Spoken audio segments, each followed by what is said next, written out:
өзі есепсіз бай бола тұрып, күн сайын бір мезгіл үстіне ескі құсқы киімін киіп, отын кесіп, шөп тасып, жұмыс қылады екен.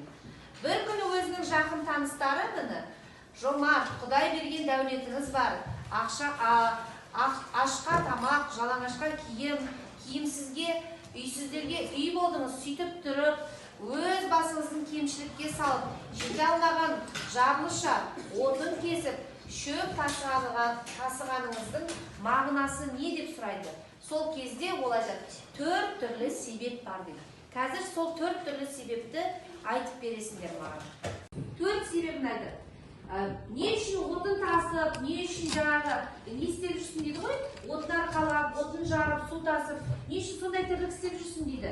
Сол кезде ол 4 себебін айтады. Себебі көңілге жеу кіргізді.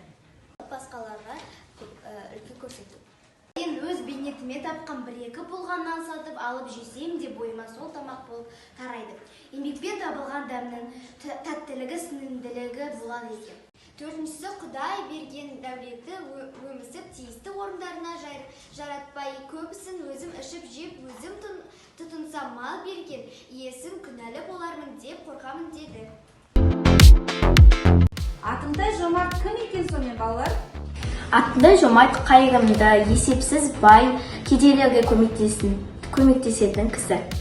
Атымтай жомарт өзі бай болса да, кедейлерді сыйлайды, және өз халқына адал адам. Атымтай жомарт бай болса да неге күнде еңбектенеді? Атымтай жомарт жұмыс деп өзіне ақша тауып нан сатып алса, сол өзінің наны тәтті болады.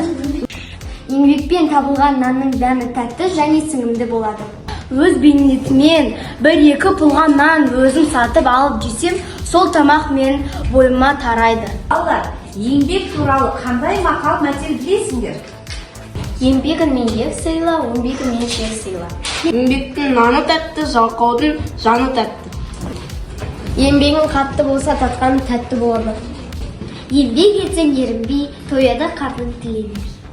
Еңбек етпей елге өпкелеме, егін екпей жерге өпкелеме. Еңбек аздың өнбегі аз, өнбегі көптің еңбегі көп. Еңбегін егіз болса, байланыс егіз болады. Еңбек адамның екінші анасы. Еңбек бейнет емес, зейнет. Еңбек бәрін жеңбек. Еңбегінен ел таныр.